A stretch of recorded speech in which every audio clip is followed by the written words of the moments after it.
11 জন সন্তান থাকলেও প্রতিদিন দুমুঠো খাবার জোটে না 130 বছর বয়সী বৃদ্ধ বাবার। এমনকি ঠাঁই হয়নি কোনো সন্তানের বাড়িতেও। শেষ বয়সে একটু ভালো থাকতে ও দুমুঠো ভাতের জন্য সন্তানদের বিরুদ্ধে আদালতে মামলাও করেছিলেন তফের আলী। তবুও সন্তানদের মন গলেনি।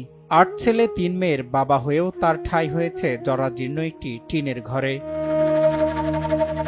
নওগাঁর মান্দা উপজেলার লক্ষ্মীরামপুর গ্রামের বাসিন্দা তফের আলী।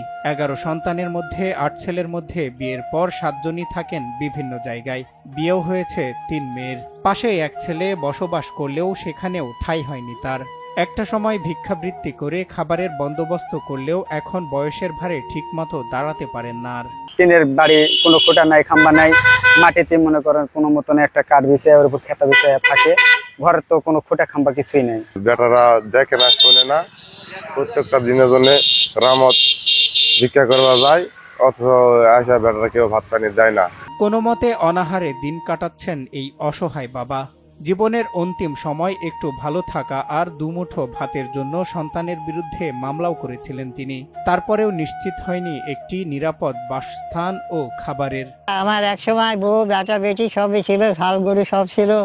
এখন আমি বেড়ার ঘর এখন আছি, সবই করছি, আবার তৈরি করে খাইছি, বেটা বেটিকে চালাইছি, মানুষ করেছি।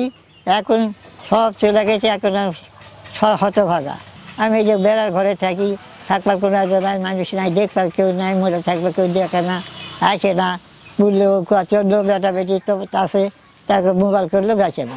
তাকে কথা আমি কিসে যাবো, কি জন্য যাবো? যে আমি সম্পূর্ণ খাবার পাই না, দেখার পারি না, কিছু পাই না হিসেবে আমি দাবি করছি আপনারা অনুরোধ করে আমাকে কিছু সাহায্য করে কি দিয়ে আমাকে না থাকবার জন্যে আমার ইয়ে করে দাও। এক সময় এলাকায় মণ্ডল মাতব্বর হিসেবে তার অনেক নাম ডাক ছিল। যৌবনে নিজের সকল সম্পত্তি বিক্রি করে সন্তানদের চাহিদা পূরণ করলেও বৃদ্ধ বয়সে সেই সন্তানরা তার পাশে নেই। তাই হতবাক এলাকাবাসীও। যাই না তো এখন কষ্ট করে থাকে, এখন খুবই বুড়া রান্না টনটক না খাওয়া থাকে, না করে কিছু না করে মানুষের চিন্তাও খাওয়া, এই মতন করে চলছে আর কি। কয়েক ছেলে মেয়ে আছে, ছেলে মেয়েরাও দেখাশোনা ভালো করে না, ওই মানুষের পাড়া প্রতিবেশী সহযোগিতা সহানুভূতিতে জীবন চলে। সম্প্রতি এমন করুণ কাহিনী জানার পর বিএনপির ভারপ্রাপ্ত চেয়ারম্যান তারেক রহমানের নির্দেশে তফির আলীর ভরণ পোষণের দায়িত্ব পালনের পাশাপাশি একটি পাকা ঘর নির্মাণের সিদ্ধান্ত নেন বিএনপির কেন্দ্রীয় কমিটির সদস্য এম মতিন, যা এলাকায় খুব প্রশংসা কুড়াচ্ছে। সজল বিশ্বাস, নিউজ ডেস্ক, দেশ টিভি।